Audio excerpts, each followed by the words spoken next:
అందరికీ నమస్కారం. 4వ రోజు క్లాస్కి స్వాగతం. The idiom is the ball is in your court. దీని అర్థం బంతి మీ కోర్ట్లో మీ వైపు ఉంది అని. Imagine a tennis match. When the ball lands on your side of the court, you are the one who has to hit it back. Until you hit it, nothing happens. ఒకసారి టెన్నిస్ ఆటను ఊహించుకోండి. బంతి మీ వైపు మీ కోర్ట్లో పడినప్పుడు దాన్ని కొట్టాల్సిన బాధ్యత మీదే కదా. మీరు కొట్టేంతవరకు ఆట ముందుకు సాగదు. So the meaning is, it is your turn to make a decision or take the next step. అందుకే దీని అసలు అర్థం ఏంటంటే, బంతి మీ దగ్గర ఉందని కాదు, నిర్ణయం ఇప్పుడు మీ చేతుల్లో ఉంది లేదా తదుపరి అడుగు వేయాల్సింది మీరే అని అర్థం.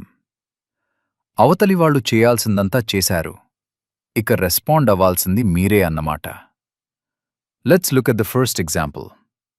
Someone gives you a job offer. They might say, I gave you the offer, now the ball is in your court. అంటే, నేను నా ఆఫర్ నీకు ఇచ్చేశాను, ఇక నిర్ణయం తీసుకోవాల్సింది మీరే, నా చేతుల్లో ఏం లేదు. Let's look at another example. Imagine you had a fight with a friend and you apologized. You can say, I apologize to him. Now, the ball is in his court.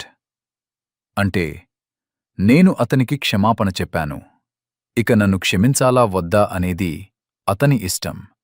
Practice pronunciation with me. The ball is in your court. The ball is in your court. ఈరోజు మీకో ప్రశ్న. మీ జీవితంలో ఎప్పుడైనా ఏదైనా పెద్ద నిర్ణయం తీసుకోవాల్సిన పరిస్థితి వచ్చిందా? ఎస్ అని కామెంట్ చేయండి. I have taught you the lesson. Now, the ball is in your court. It's your turn to subscribe and share. See you on day 5.